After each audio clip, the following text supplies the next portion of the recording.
If you can still hear the screams of excitement, that would be us. As expected, the Final Fantasy VII Remake floored us with a new trailer at both the Symphonic Reunion concert event and during Square Enix's conference at E3.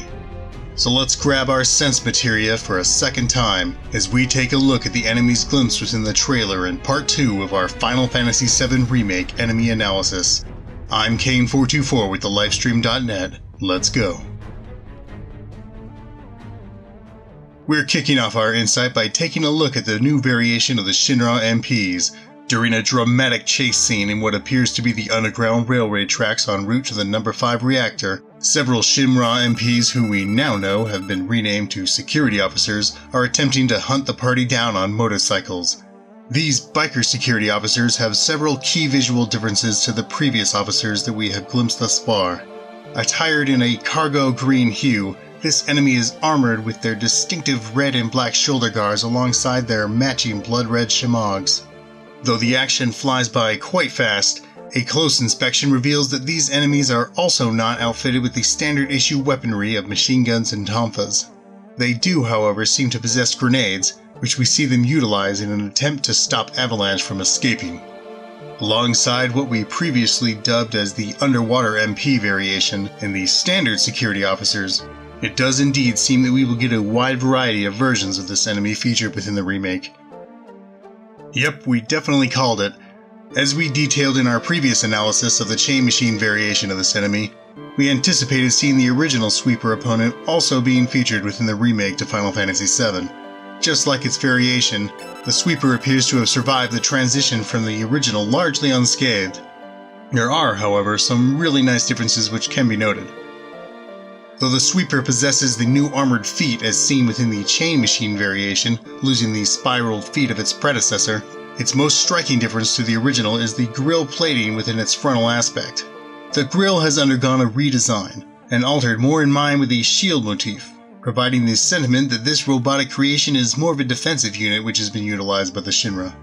It has also lost almost all of its prior brown coloring, now featuring a distinctive grungy metallic hue, with a streak of green noticeable on the side of its large machine gun arms.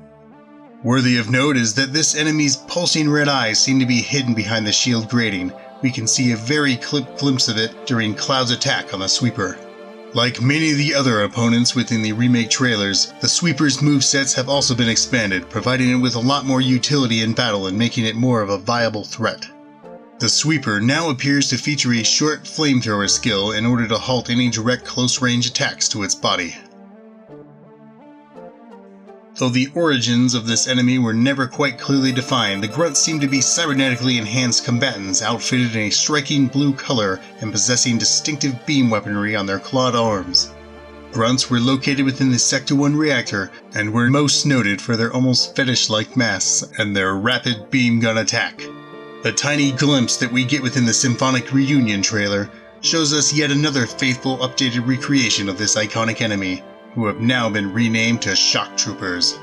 Their overall look and feel seems to have been kept, though there are some distinctive changes.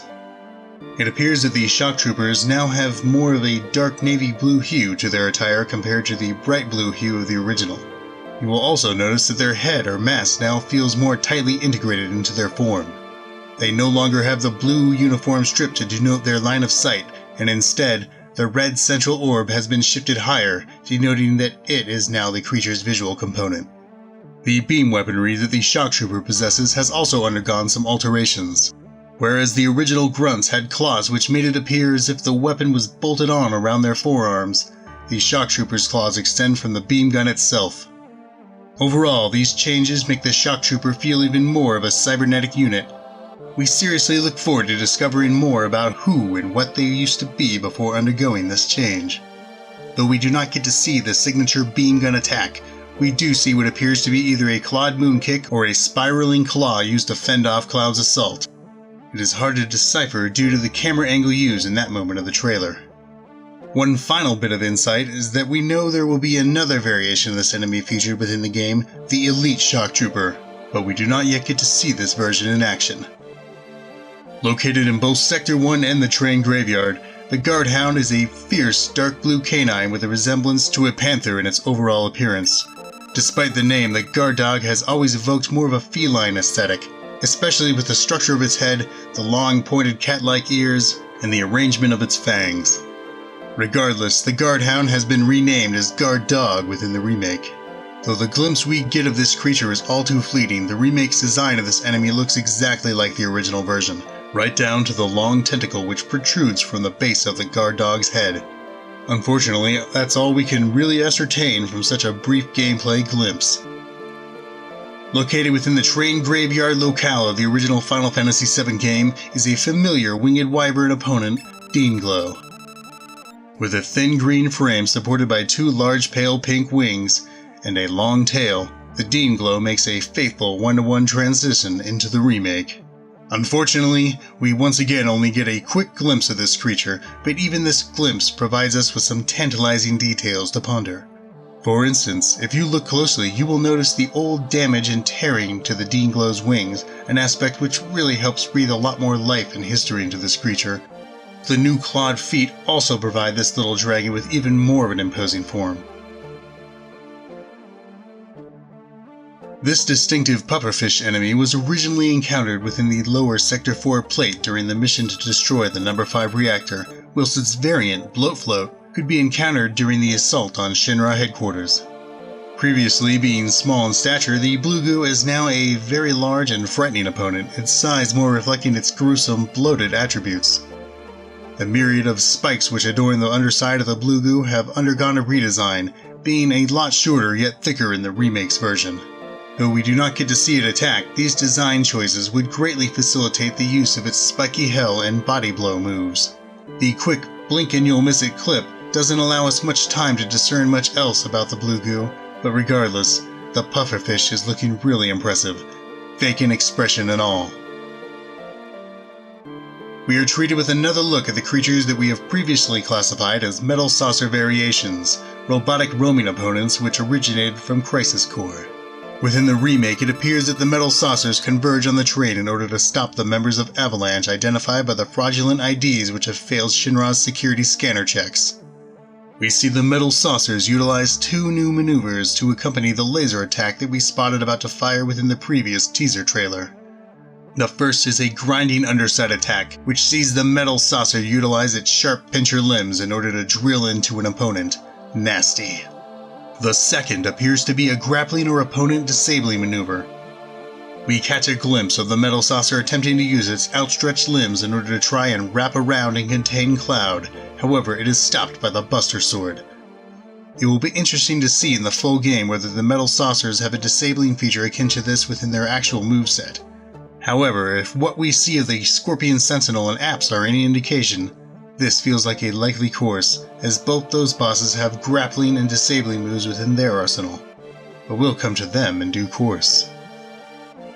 The close-up look at the Suhag Ins is the perfect opportunity to verify several facets which we have discussed within our previous analysis, as well as spotting some new ones.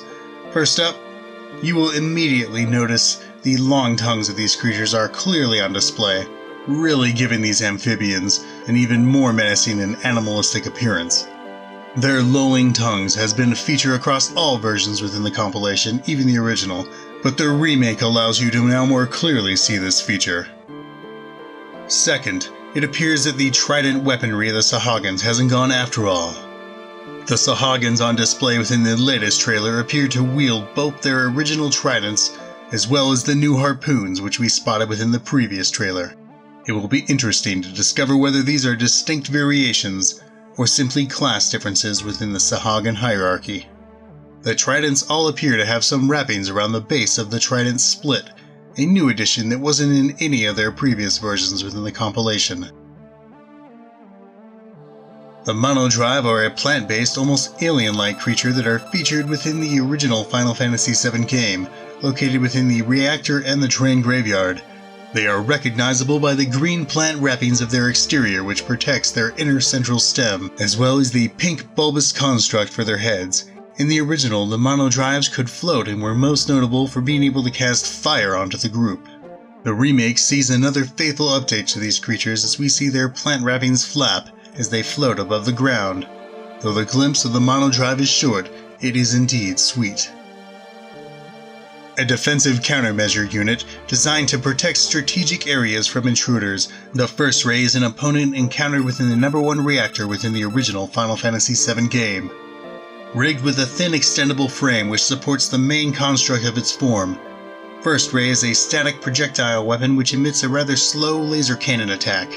With a design true to the original, the footage reveals that the first rays, now renamed to sentry rays, are defensive turrets scattered across the reactor.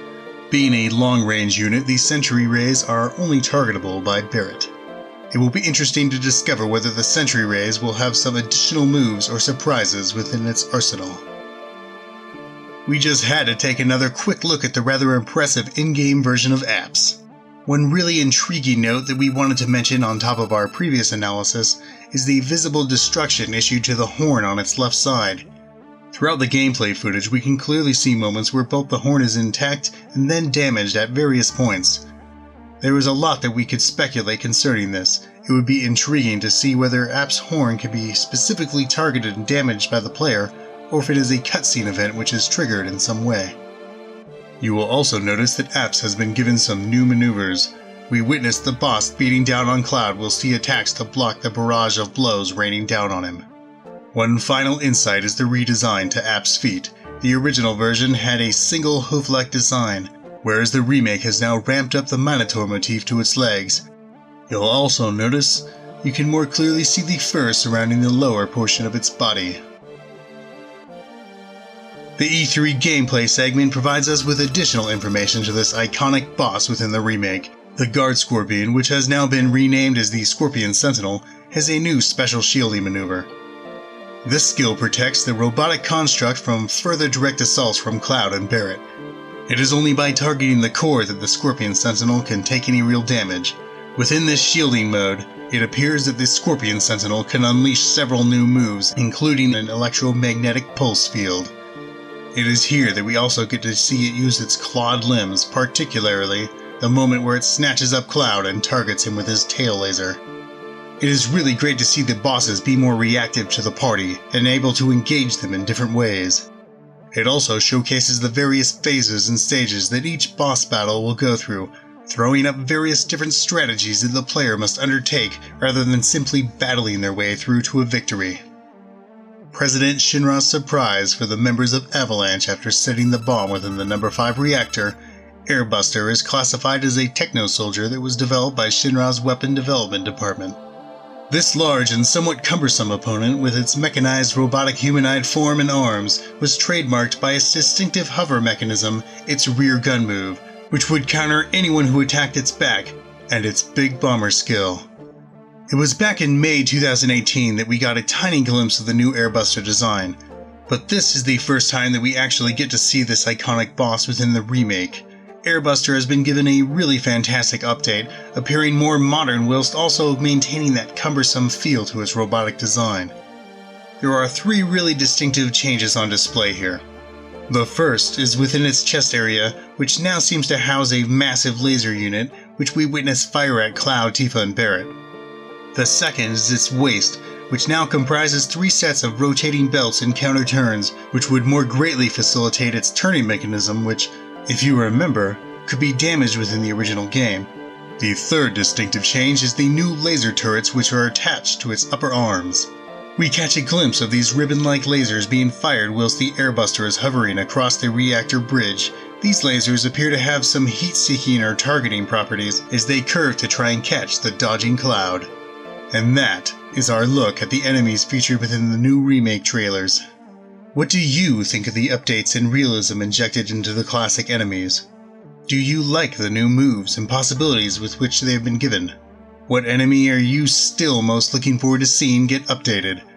Let us know in the comments below, in our Discord, or over on our forums. Also, don't forget to subscribe and hit the bell icon for notifications if you would like to see more of our content. I'm Kain424. Until next time.